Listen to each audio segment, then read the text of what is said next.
അങ്ങനെ നമ്മളിവിടെ ഒരു ലോഗിൻ API നമ്മളിവിടെ ക്രിയേറ്റ് ചെയ്തിട്ടുണ്ട്. ഇനി അടുത്ത നമുക്ക് എന്താ ചെയ്യേണ്ടതെന്ന് പറഞ്ഞാൽ നമ്മൾ ക്രിഡൻഷ്യൽസ് വെച്ച് ലോഗിൻ ചെയ്യുമ്പോൾ നമുക്ക് തിരിച്ച് ഒരു ടോക്കൺ ആയിട്ട് നമുക്ക് തിരിച്ച് കിട്ടണം. അതായത് ഓതന്റിക്കേഷനിൽ നമുക്ക് അങ്ങനെയാണ്. ഇപ്പോൾ നമ്മളൊരു ക്രിഡൻഷ്യൽസ് വെച്ച് ലോഗിൻ ചെയ്ത് കഴിഞ്ഞാൽ നമുക്ക് പല ടൈപ്പ് ഓഫ് ഓതന്റിക്കേഷൻ ഉണ്ട്. ബേസിക് ഓതന്റിക്കേഷൻ, ടോക്കൺ ഓതന്റിക്കേഷൻ, അങ്ങനെ കുറേ ഉണ്ട്.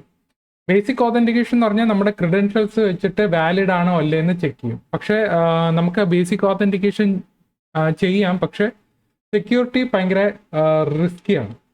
ഓക്കെ, അപ്പോൾ അതുകൊണ്ട് നമ്മൾ എന്താ ചെയ്യുന്ന പറഞ്ഞാൽ നമ്മൾ ടോക്കൺ ഓതന്റിക്കേഷൻ വെച്ചിട്ടായിരിക്കും ചെയ്യുന്നത്. സോ ടോക്കൺ ഓതന്റിക്കേഷൻ എന്ന് പറയുമ്പോൾ നമ്മൾ JWT ആണ് ഇവിടെ ചെയ്യുന്നത്. അപ്പോൾ JWT എന്താണെന്ന് പറഞ്ഞാൽ ഞാനിവിടെ കഴിഞ്ഞൊരു വീഡിയോ ഞാൻ ചെയ്തിട്ടുണ്ടായിരുന്നു. JWT ജാങ്കോയും തമ്മിൽ എങ്ങനെയാണ് നമുക്ക് യൂസ് ചെയ്യേണ്ടതെന്ന് അതിൻ്റെ ഒരു വീഡിയോ ഞാൻ ചെയ്തിട്ടുണ്ട്. അതിൽ JWT എന്താണെന്ന് ഞാൻ അവിടെ എക്സ്പ്ലെയിൻ ചെയ്തിട്ടുണ്ട്. സോ നിങ്ങൾക്ക് എന്താണെന്ന് അറിയണമെന്നുണ്ടെങ്കിൽ നിങ്ങൾക്ക് ആ വീഡിയോ ചെക്ക് ചെയ്യാം. ഞാനിവിടെ ഡിസ്ക്രിപ്ഷനിലോ അല്ലെങ്കിൽ ഇൻഫോ കാർഡിലോ ഇട്ടേക്കാം. ഓക്കെ, സോ നമ്മളിവിടെ JWT വെച്ചിട്ടായിരിക്കും യൂസ് ചെയ്യുന്നത്. അതായത് നമ്മൾ ക്രിഡൻഷ്യൽസ് വെച്ച് ലോഗിൻ ചെയ്യുമ്പോൾ നമുക്ക് തിരിച്ച് ഒരു അതായത് ആ ക്രിഡൻഷ്യൽസ് വാലിഡ് ആണെങ്കിൽ നമുക്ക് തിരിച്ച് റെസ്പോൺസ് ആയിട്ട് ടോക്കൺ ആയിട്ട് നമുക്ക് തിരിച്ച് റെസ്പോൺസ് ആയിട്ട് കിട്ടണം. അപ്പോൾ .NET കോറിൽ നമുക്ക് എങ്ങനെ ടോക്കൺ എങ്ങനെ നമുക്ക് ഇംപ്ലിമെന്റ് ചെയ്യാന്ന് പറഞ്ഞാൽ കുറച്ച് അതിന് പണിയുണ്ട്. അതെങ്ങനെയെന്ന് പറഞ്ഞാൽ നമ്മളിവിടെ ആദ്യം ഒരു ടോക്കൺ സർവീസ് ക്രിയേറ്റ് ചെയ്യണം. ആ ടോക്കൺ സർവീസ് ക്രിയേറ്റ് ചെയ്തിട്ട് നമ്മളിവിടെ എന്ത് ചെയ്യണം, നമ്മളുടെ ക്രിഡൻഷ്യൽസ് വെച്ചിട്ട് നമ്മൾ അവിടെ ഒരു ടോക്കൺ ക്രിയേറ്റ് ചെയ്യണം അല്ലെങ്കിൽ ജനറേറ്റ് ചെയ്യണം എന്ന് പറയും. ഓക്കെ, അത് ജനറേറ്റ് ചെയ്ത ടോക്കൺ നമുക്ക് തിരിച്ച് എന്ത് ചെയ്യണം, ആ തിരിച്ച് റെസ്പോൺസ് ആയിട്ട് പോകണം. ഓക്കെ, ഫ്രണ്ട് എൻഡിൽ നമ്മൾ ലോഗിൻ ചെയ്ത് കഴിഞ്ഞാൽ തിരിച്ച് നമുക്കൊരു ടോക്കൺ ആയിട്ട് തന്നെ വേണം. അപ്പോൾ .NET കോറിൽ എങ്ങനെ ചെയ്യാന്ന് പറഞ്ഞാൽ ഞാനിവിടെ ഒരു ഇന്റർഫേസസ് എന്ന് പറഞ്ഞൊരു ഫോൾഡർ ഇവിടെ ക്രിയേറ്റ് ചെയ്തിട്ടുണ്ട്. അതായത് നമ്മുടെ പ്രോജക്റ്റിനകത്ത് തന്നെ ഇവിടെ ഒരു ഇന്റർഫേസസ് എന്ന് പറഞ്ഞ് ക്രിയേറ്റ് ചെയ്തിട്ടുണ്ട് ഫോൾഡർ. അതിൽ iTokenService.cs ഫയലുണ്ട്. അതിൽ ആക്ച്വലി നമ്മളുടെ ഇന്റർഫേസ് ആണ്. ഓക്കെ, ഈ ഇന്റർഫേസ് വെച്ചിട്ട് നമ്മൾ എന്ത് ചെയ്യും, നമ്മളിവിടെ ഒരു ഫംഗ്ഷൻ നമ്മളിവിടെ ഉണ്ടാക്കും. ഓക്കെ, ഈ ഫംഗ്ഷനെ വെച്ചിട്ട് നമ്മളിവിടെ string create token. Okay, create token ആണ് ഇതിന്റെ നെയിം. അതിൽ റിട്ടേൺ ചെയ്യുന്നത് ഒരു സ്ട്രിങ് ആയിട്ടായിരിക്കും. ഓക്കെ, ആ സ്ട്രിങ്ങിനെ നമ്മൾ എന്ത് ചെയ്യും, നമുക്ക് തിരിച്ച് റെസ്പോൺസ് ആയിട്ട് കിട്ടും. ഇതെന്ന് പറഞ്ഞാൽ നമുക്ക് ടോക്കൺ ക്രിയേറ്റ് ചെയ്യാനാണ്. ടോക്കണിന്റെ ടൈപ്പ് എന്ന് പറയുന്നത് സ്ട്രിങ് ആണ്. ഇതിന്റെ പാരാമീറ്റർ എന്ന് പറഞ്ഞാൽ നമ്മൾ യൂസർ ഡീറ്റെയിൽസ് ആണ് ഇവിടെ പാസ് ചെയ്യുന്നത്. അതിനകത്ത് നമ്മുടെ യൂസർ നെയിമും പാസ്വേഡും ഒക്കെ കാണും. ഓക്കെ, സോ അവിടെ നമ്മളൊരു ഇന്റർഫേസസ് ക്രിയേറ്റ് ചെയ്തിട്ടുണ്ട്. ഇനി അടുത്തത് നമുക്ക് ഇവിടെ ഒരു സർവീസസ് എന്ന് പറഞ്ഞൊരു ഫോൾഡർ ക്രിയേറ്റ് ചെയ്യണം. ഓക്കെ, ഈ ഒരു പ്രോജക്റ്റിനകത്ത്. എന്നിട്ട് ഈ സർവീസസിനകത്ത് നമ്മൾ tokenservice.cs എന്ന് പറഞ്ഞൊരു ഫയൽ ഇവിടെ ക്രിയേറ്റ് ചെയ്യണം.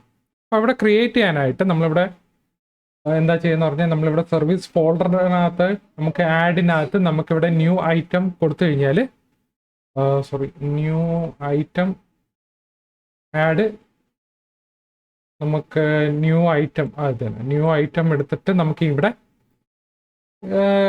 tokenservice.cs ഫയൽ എന്ന് പറഞ്ഞ് ആഡ് ചെയ്ത് കഴിഞ്ഞാൽ നമുക്ക് ഇങ്ങനെ ഒരു ഫയൽ വന്ന് വീഴും. ഓക്കെ, ഇതിലെ ലോജിക്ക് ഇപ്പോഴും നോക്കണ്ട, അത് ഞാൻ പിന്നെ എക്സ്പ്ലെയിൻ ചെയ്തുതരാം. ഇവിടെ നമുക്കൊരു പബ്ലിക് ക്ലാസ് ടോക്കൺ സർവീസ് എന്ന് പറഞ്ഞൊരു സാധനമുണ്ട്. അതിന്റെ ബ്രാക്കറ്റിനകത്ത് നമ്മളൊരു കോൺഫിഗ് എന്ന് പറഞ്ഞായിരിക്കും എടുക്കുന്നത്. അതായത് കോൺഫിഗറേഷൻ എന്ന് പറഞ്ഞൊരു മെത്തേഡ് ഉണ്ട്. അതിൽ നമുക്ക് എന്താ ചെയ്യേണ്ടതെന്ന് പറഞ്ഞാൽ നമുക്ക് ഒരു ടോക്കൺ കീ അല്ലെങ്കിൽ എന്തെങ്കിലും ഒരു പാരാമീറ്ററിൽ എന്തെങ്കിലും വാല്യൂസ് കാണും. ആ വാല്യൂ കിട്ടാൻ വേണ്ടിയാണ്. ഓക്കെ, അപ്പോൾ ഇവിടെ നമ്മൾ ഇവിടെ യൂസ് ചെയ്യുന്നത് iTokenService എന്ന് പറഞ്ഞൊരു ഇന്റർഫേസ് ആണ്. ഓക്കെ, ഈ iTokenService എന്ന് പറയുന്നത് ഇന്റർഫേസ് ആണ്. അതിനകത്ത് നമുക്കിവിടെ എന്താ ചെയ്യുന്ന പറഞ്ഞാൽ നമ്മളിവിടെ ഇങ്ങനെയെന്ന് പറഞ്ഞാൽ ഞാനിവിടെ കട്ട് ചെയ്ത് കഴിഞ്ഞാൽ എനിക്ക് ഇവിടെ ഇങ്ങനെ ഒരു എറർ കാണിക്കും. ഓക്കെ, iTokenService നിങ്ങൾ ഇങ്ങനെ ടൈപ്പ് ചെയ്യുമ്പോൾ ഇവിടെ ഒരു എറർ കാണിക്കും. അപ്പോൾ അതിൽ നമ്മൾ ഇങ്ങനെ എന്ന് പറഞ്ഞാൽ ഇംപ്ലിമെന്റ് ഇന്റർഫേസ് എന്ന് പറഞ്ഞൊരു സാധനമുണ്ട്. അത് കൊടുത്തു കഴിഞ്ഞാൽ നമുക്കിങ്ങനെ ഓട്ടോമാറ്റിക്കലി ഇവിടെ ക്രിയേറ്റ് ചെയ്ത് വന്ന് വീഴും. ഓക്കെ, സോ ഞാനിവിടെ ഓൾറെഡി ഇവിടെ ക്രിയേറ്റ് ചെയ്തിട്ടുണ്ട്. ഇതിനകത്ത് കുറേ ലോജിക്ക് കാര്യങ്ങളൊക്കെയാണ്, അത് ഞാൻ പിന്നെ എക്സ്പ്ലെയിൻ ചെയ്തത്. സോ നമ്മൾ സർവീസിനകത്ത് നമ്മളിവിടെ iTokenService നമ്മളിവിടെ ക്രിയേറ്റ് ചെയ്തിട്ടുണ്ട്. ഇനി അടുത്ത നമുക്ക് എന്താ ചെയ്യേണ്ടതെന്ന് പറഞ്ഞാൽ നമ്മൾ പ്രോഗ്രാം CS ഫയലിനകത്തോട്ട് വന്നു കഴിഞ്ഞാൽ നമ്മൾ ഇവിടെ ഒരു ബിൽഡർ സർവീസസിനകത്ത് നമ്മൾ ടോക്കൺ സർവീസും കൂടെ ആഡ് ചെയ്യണം. അപ്പോൾ അത് ആഡ് ചെയ്യാനായിട്ട് നമ്മളിവിടെ builder.services.add scoped എന്ന് പറഞ്ഞാണ് ഈ നമ്മൾ കൊടുത്തിരിക്കുന്നത്. ആഡ് സ്കോപ്ഡിനകത്ത് നമ്മൾ രണ്ട് വാല്യൂസ് ഉണ്ട്. ഒന്ന് ഇന്റർഫേസും മറ്റൊന്ന് സർവീസാണ്. ഐ ടോക്കൺ സർവീസ് എന്ന് പറയുന്നത് ഇന്റർഫേസും രണ്ടാമത്തെ പാരാമീറ്റർ എന്ന് പറയുന്നത് ടോക്കൺ സർവീസ് ആണ് നമ്മളിവിടെ കൊടുക്കുന്നത്. ഇപ്പൊ ഈ ആഡ് സ്കോപ്ഡ് കൊടുക്കാനുള്ള കാര്യം എന്ന് പറഞ്ഞാൽ നമ്മൾ ലോഗിൻ ചെയ്ത് കഴിഞ്ഞാൽ ഇപ്പൊ നമ്മളൊരു HTTP റിക്വസ്റ്റ് കൊടുത്തു കഴിഞ്ഞാൽ ആ റിക്വസ്റ്റിന്റെ ലൈഫ് സ്പാന് വരെ, അതായത് ലൈഫ് സ്പാൻ കാണുമല്ലോ, ആ ലൈഫ് സ്പാൻ വരെ അത് വാലിഡ് ആയിരിക്കും. അതായത് ആ ഒറ്റ തവണ അത് ക്രിയേറ്റ് ചെയ്തിട്ട് ആ റിക്വസ്റ്റ് ഒന്ന് ക്രിയേറ്റ് ചെയ്തിട്ട് അത് ബാക്കിയുള്ള APIs വെച്ച് ഇത് ലൈഫ് സ്പാൻ വെച്ച് നോക്കിയിട്ട് ലൈഫ് സ്പാൻ വാലിഡ് ആണെങ്കിൽ മാത്രം ഇതൊന്ന് കയറിയും പോകും. നമുക്ക് ആഡ് സ്കോപ്ഡ് ഉണ്ട്, ആഡ് ട്രാൻസിയന്റ്, അങ്ങനത്തെ കുറേ സാധനങ്ങളുണ്ട്. പക്ഷെ നമ്മളിവിടെ ആഡ് സ്കോപ്ഡ് ആയിരിക്കും കൊടുക്കുന്നത്. ഓക്കെ, ആഡ് സ്കോപ്ഡ് ആണ് ഇവിടെ നമുക്ക് ടോക്കൺ ജനറേറ്റ് ചെയ്യാൻ വേണ്ടി അത് മാത്രം മതി. കാരണം ലോഗിൻ ചെയ്ത് കഴിയുമ്പോൾ നമുക്കൊരു ടോക്കൺ ജനറേറ്റ് ചെയ്ത് വരും. ആ ടോക്കൺ വെച്ചിട്ടായിരിക്കും ബാക്കിയുള്ള APIs-നൊക്കെ നമ്മൾ വിളിക്കുന്നത്. ഓക്കെ, ആ ടോക്കൺ എന്ന് പറയുന്നത് നമ്മൾ ഹെഡറിൽ പാസ് ചെയ്യും. ആ ടോക്കണിനകത്ത് ഒരു എക്സ്പയറേഷൻ ടൈമും കാണും. അപ്പോൾ എക്സ്പയർ ആകുന്നത് വരെ ആ ടോക്കൺ വാലിഡ് ആയിരിക്കും. ഇല്ല എന്നുണ്ടെങ്കിൽ എക്സ്പയർഡ് ആണെങ്കിൽ നമ്മൾ പുതിയൊരു ടോക്കൺ ജനറേറ്റ് ചെയ്ത് വരണം. ഓക്കെ, അപ്പോൾ നമുക്കിനി അടുത്ത് എന്താ ചെയ്യേണ്ടതെന്ന് പറഞ്ഞാൽ നമുക്ക് ഇതിൻ്റെ ലോജിക്കും കാര്യങ്ങളൊക്കെ എഴുതണം. ഓക്കെ, അപ്പം ഞാൻ നേരെ ടോക്കൺ സർവീസ് CS ഫയലിനകത്തോട്ട് വന്നു കഴിഞ്ഞാൽ നമുക്കിവിടെ ഒരു ലോജിക്ക് ഇവിടെ കൊടുക്കുന്നുണ്ട്. ക്രിയേറ്റ് ടോക്കണിനകത്ത് നമ്മൾ യൂസർ ഡീറ്റെയിൽസ് ആയിരിക്കും നമ്മളിവിടെ കൊടുക്കുന്നത്. ഓക്കെ, യൂസർ ഡീറ്റെയിൽസ് പോയി കഴിഞ്ഞാൽ നമുക്കിവിടെ യൂസർ നെയിം ഉണ്ട്, പാസ്വേഡ് ഉണ്ട്, പാസ്വേഡ് ഹാഷ് ഉണ്ട്.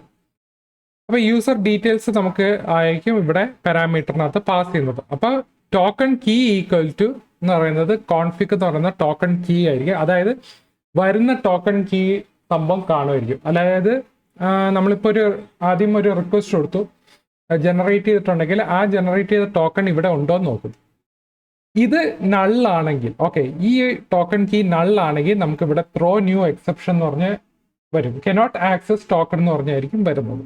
അല്ല എന്നുണ്ടെങ്കിൽ താഴോട്ട് അങ്ങ് പോകും. ഓക്കെ, താഴെയുള്ള കോഡിൽ അങ്ങ് എക്സിക്യൂട്ട്. ഇനി അടുത്ത ടോക്കൺ കീ ഡോട്ട് ലെങ്ത് <64. ഇത് ആക്ച്വലി മാൻഡറ്ററി അല്ല, ജസ്റ്റ് ഒരു വാലിഡേഷന് വേണ്ടി മാത്രമാണ്. അതായത് ടോക്കൺ കീയുടെ ലെങ്ത് 64-നെക്കാളും താഴെയാണെങ്കിൽ ഇവിടെയും നമ്മൾ ത്രോ എറർ എന്ന് പറഞ്ഞ് കാണിക്കും. Token length should be greater എന്ന് പറഞ്ഞൊരു ആയിരിക്കും നമ്മൾ മെസ്സേജ് കാണിക്കുന്നത്. ഇത് മാൻഡറ്ററി അല്ല, പക്ഷെ നമ്മുടെ ബേസിക് ടോക്കണിന്റെ ലെങ്ത് എന്ന് പറയുന്നത് 64 ആയിരിക്കും. ഓക്കെ, ഇനി അടുത്ത നമുക്ക് കീ എന്ന് പറയുന്ന ഒരു വേരിയബിളിനകത്ത് നമുക്ക് സിമെട്രിക് സെക്യൂരിറ്റി കീ എന്ന് പറയുന്ന ഒരു സാധനമുണ്ട്. അതായത് ഈ വരുന്ന ടോക്കൺ കീനെ നമ്മൾ എന്ത് ചെയ്യുന്ന പറഞ്ഞാൽ നമ്മൾ ഇതിനെ പിടിച്ചങ്ങ് എൻക്രിപ്ഷൻ രീതിയിലുള്ള സാധനം വെച്ച് നമുക്കൊരു കീ നമുക്ക് കിട്ടണം. ഓക്കെ, അപ്പോൾ ഈ സിമെട്രിക് സെക്യൂരിറ്റി കീ നമുക്ക് യൂസ് ചെയ്യണമെന്നുണ്ടെങ്കിൽ നമ്മളിവിടെ ഒരു ന്യൂഗെറ്റ് പാക്കേജ് ഇവിടെ ഇൻസ്റ്റാൾ ചെയ്യണം. അത് ഞാനിവിടെ പ്രോജക്റ്റിനകത്ത് വന്നു കഴിഞ്ഞാൽ നമ്മളെ മാനേജ് ന്യൂഗെറ്റ് പാക്കേജസ് എന്ന് പറഞ്ഞ സാധനമുണ്ട്. അതിൽ ഇൻസ്റ്റാൾഡ് ഞാനിവിടെ ഓൾറെഡി ഇൻസ്റ്റാൾ ചെയ്തിട്ടുണ്ട്. സോ ഇൻസ്റ്റാൾ ചെയ്ത സാധനം ആണ് അവിടെ യൂസ് ചെയ്തിരിക്കുന്നത്. അതെ, system.identitymodel.tokens.jwt ഈ ഒരു പാക്കേജ് നമ്മളിവിടെ ഇൻസ്റ്റാൾ ചെയ്യണം. ഓക്കെ, ഈ ഇൻസ്റ്റാൾ ചെയ്താൽ മാത്രമേ നമുക്ക് അത് സാധനം നമുക്ക് സെക്യൂരിറ്റി കീ ഒക്കെ ആക്സസ് ചെയ്യാൻ പറ്റത്തുള്ളൂ. ഓക്കെ, ഇൻസ്റ്റാൾ ചെയ്യുന്ന സമയത്ത് നമ്മൾ ഇവിടെ ഒരു വെർഷൻ നോക്കിയിട്ട് വേണം ഇൻസ്റ്റാൾ ചെയ്യാനായിട്ട്. ഓക്കെ, സോ നമുക്ക് കീ കിട്ടി. അത് കഴിഞ്ഞിട്ട് നമുക്ക് ക്ലെയിംസ് എന്ന് പറഞ്ഞ സാധനം നമ്മളിവിടെ യൂസ് ചെയ്യണം. ക്ലെയിംസ് എന്ന് പറഞ്ഞാൽ നമുക്ക് അതിനകത്ത് വരുന്ന ടോക്കൺ ഉണ്ടല്ലോ, അതായത് ഈ വരുന്ന യൂസർ ഡീറ്റെയിൽസിൻ്റെ നമുക്ക് യൂസർ ഡീറ്റെയിൽസിനകത്ത് കുറേ കാണും.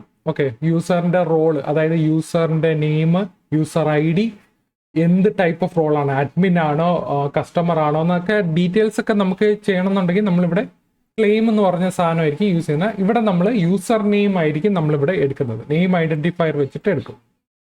ഓക്കെ, അതൊരു ലിസ്റ്റിനകത്തായിട്ടാണ് നമ്മളിവിടെ സെറ്റ് ചെയ്ത് വെക്കുന്നത്. Okay, claim types dot name identifier user name. Okay, user name എന്ന് പറയുന്നതാണ് നമ്മളിവിടെ നെയിം ഐഡന്റിഫൈ പോകുന്നത്. ഇനി വേരിയബിൾ ക്രെഡ്സിനകത്ത് ഞാൻ പുതിയൊരു വേരിയബിൾ ആണ് ക്രെഡ്സ് എന്ന് പറഞ്ഞാൽ ന്യൂ സൈനിങ് ക്രെഡൻഷ്യൽസ്. ഓക്കെ, അപ്പോൾ ഇവിടെ നമുക്ക് ഒരു സൈനിങ് ക്രെഡൻഷ്യൽസ്, അതായത് ഈ ടോക്കൺ ആക്ച്വലി ഒരു എൻക്രിപ്റ്റഡ് സാധനമായിരിക്കും. അതായത് HMAC SHA-512 വെച്ചിട്ടാണ് അവിടെ നമ്മൾ എൻക്രിപ്റ്റ് ചെയ്ത് വെച്ചിരിക്കണം. സോ ഇതിനെ നമുക്ക് എന്ത് ചെയ്യണം, നമ്മൾ ഇതിനെ ഡീക്രിപ്റ്റ് ചെയ്ത് ഇവിടെ നമുക്ക് നോക്കണം. അതായത് സെക്യൂരിറ്റി അൽഗോറിതംസ് വെച്ചിട്ട് നമ്മളിവിടെ സൈനിങ് സാധനം നമ്മളിവിടെ യൂസ് ചെയ്യും. ഇവിടെ ഒരു അൽഗോറിതം യൂസ് ചെയ്യും. അതാണ് HMAC SHA-512 സിഗ്നേച്ചർ. നമ്മൾ യൂസ് ചെയ്യുന്ന അൽഗോറിതം എന്ന് പറയുന്നത് എക്സ്മാക് ഷാ 512 ആണ്. സോ ഏതാണോ നിങ്ങൾ യൂസ് ചെയ്യുന്ന അൽഗോറിതം, ആ അൽഗോറിതത്തിന്റെ സിഗ്നേച്ചർ വേണം എടുക്കാനായിട്ട്. ഓക്കെ, ഇവിടെ നമ്മൾ ക്രെഡൻഷ്യൽസിന്റെ സൈനിങ് ക്രെഡൻഷ്യൽസ് എടുക്കും. എന്നിട്ട് നമ്മളിവിടെ ടോക്കൺ ഡിസ്ക്രിപ്റ്റർ എന്ന് പറഞ്ഞ സാധനമുണ്ട്. ടോക്കൺ ഡിസ്ക്രിപ്റ്ററിനകത്ത് നമുക്ക് എന്ത് വേണമെങ്കിൽ നമുക്ക് കൊടുക്കാം. അതായത് ടോക്കണിന്റെ ഡീറ്റെയിൽസ് നമുക്ക് ഇതിനകത്ത് ആഡ് ചെയ്യാം. അതായത് യൂസറിന്റെ ഡീറ്റെയിൽസും അതുപോലെ തന്നെ എക്സ്പയറേഷൻ ടൈമും അങ്ങനത്തെ കാര്യങ്ങളെല്ലാം നമുക്ക് ഇതിനകത്ത് ഇടാം. ഓക്കെ, അപ്പോൾ ഇതിൽ ഞാനിവിടെ സബ്ജക്റ്റ് എടുക്കുകയാണ്. സബ്ജക്റ്റ് എന്ന് പറയുന്നത് ആക്ച്വലി യൂസറിന്റെ ഡീറ്റെയിൽസ് ഞാനിവിടെ എടുക്കുകയാണ്. എക്സ്പയർസ്, അതായത് ടോക്കണിന്റെ എക്സ്പയറേഷൻ ടൈം എന്ന് പറയുന്നത് ആഡ് ഡേയ്സ് 7. നിങ്ങൾക്ക് ഏത് ടൈം വേണമെങ്കിലും സെറ്റ് ചെയ്യാം. ഇവിടെ ഞാൻ കൊടുത്തിരിക്കുന്നത് 1 വീക്ക് എക്സ്പയർ ടൈമാണ് ഞാൻ ഇവിടെ കൊടുക്കുന്നത്. അതായത് ടോക്കൺ ജനറേറ്റ് ചെയ്യുമ്പോൾ കറക്റ്റ് ഒരാഴ്ചത്തേക്ക്, അതായത് 7 ഡേയ്സ് വരെ വാലിഡ് ആണ്. ഓക്കെ, അതാണ് ടോക്കൺ ഡിസ്ക്രിപ്റ്ററിനകത്ത് നമ്മൾ ഇതിനകത്ത് സെറ്റ് ചെയ്യുന്നത്. ന്യൂ സെക്യൂരിറ്റി ടോക്കൺ ഡിസ്ക്രിപ്റ്ററിനകത്ത് ഈ ഒരു ഡീറ്റെയിൽസ് നമ്മളിവിടെ കൊടുക്കുന്നു. ഇനി അത് കഴിഞ്ഞിട്ട് നമ്മൾ എന്ത് ചെയ്യണം, നമ്മൾ ടോക്കൺ ഹാൻഡ്ലർ എന്ന് പറയുന്നത് JWT സെക്യൂരിറ്റി ടോക്കൺ ഹാൻഡ്ലർ എന്ന് പറഞ്ഞ സാധനമുണ്ട്. അത് നമുക്ക് ഇവിടെ അകത്ത് ഒരു ടോക്കൺ ഹാൻഡ്ലറിനകത്ത് സെറ്റ് ചെയ്തിട്ട് അടുത്ത നമുക്ക് എന്ത് ചെയ്യണം, അവിടെ നമ്മളൊരു ക്രിയേറ്റ് ടോക്കൺ വെച്ച് ജനറേറ്റ് ചെയ്യണം. അതായത് ടോക്കൺ ഹാൻഡ്ലറിനകത്ത് ക്രിയേറ്റ് ടോക്കൺ എന്ന് പറയുന്ന സാധനമുണ്ട്. അതിനകത്ത് ടോക്കൺ ഡിസ്ക്രിപ്റ്റർ, നമ്മൾ ഇത്രയും ഡീറ്റെയിൽസ് കൊടുത്തതിന് ശേഷം ഇനി ഇതിനെ പിടിച്ച് നമുക്കൊരു ടോക്കൺ ക്രിയേറ്റ് ചെയ്യണം. ഈ ടോക്കൺ ഡിസ്ക്രിപ്റ്റർ ഉണ്ടെങ്കിൽ മാത്രമേ നമുക്കൊരു ടോക്കൺ ക്രിയേറ്റ് ചെയ്യാൻ പറ്റൂ. അപ്പോൾ ഈ ടോക്കൺ ആയിരിക്കും നമ്മൾ എന്ത് ചെയ്യണം, റിട്ടേൺ ചെയ്യാൻ പോകുന്നത്. അപ്പോൾ ടോക്കൺ ഹാൻഡ്ലറിനകത്ത് റൈറ്റ് ടോക്കൺ ബ്രാക്കറ്റിനകത്ത് നമ്മുടെ ഈ ടോക്കൺ കൊടുത്തു കഴിഞ്ഞാൽ നമുക്കിവിടെ ടോക്കൺ ആയിട്ട് തിരിച്ച് കിട്ടും. സോ ഇത്രയാണ് നമ്മുടെ സാധനം ചെയ്യുന്നത്. നമ്മൾ നോർമലി നോട്ട് ജെയ്സിലും അങ്ങനത്തെ കുറച്ച് എളുപ്പമൊന്നുമല്ല. ഇതിനകത്ത് നമുക്ക് കുറച്ച് സെക്യൂരിറ്റി ഹൈ ആക്കാൻ വേണ്ടി നമ്മൾ ചെയ്യുന്ന കുറച്ച് കോഡിംഗ് ആണ്. ഓക്കെ, സോ ഇത് ഇത്രയും മനസ്സിലാക്കിയിട്ട് നിങ്ങളൊന്ന് ട്രൈ ചെയ്ത് നോക്കാം. എന്തെങ്കിലും ഡൗട്ട് ഉണ്ടെങ്കിൽ താഴെ കമന്റ് സെക്ഷനിനകത്ത് ഇടാം. ഓക്കെ, സോ നമ്മളിവിടെ ടോക്കൺ ജനറേറ്റ് ചെയ്യുന്ന ഫംഗ്ഷൻ നമ്മളിവിടെ എഴുതിയിട്ടുണ്ട്. ഇനി അടുത്ത നമുക്ക് ഇതെങ്ങനെ നമുക്ക് കാണിക്കാം എന്നുള്ളതാണ്. ഓക്കെ.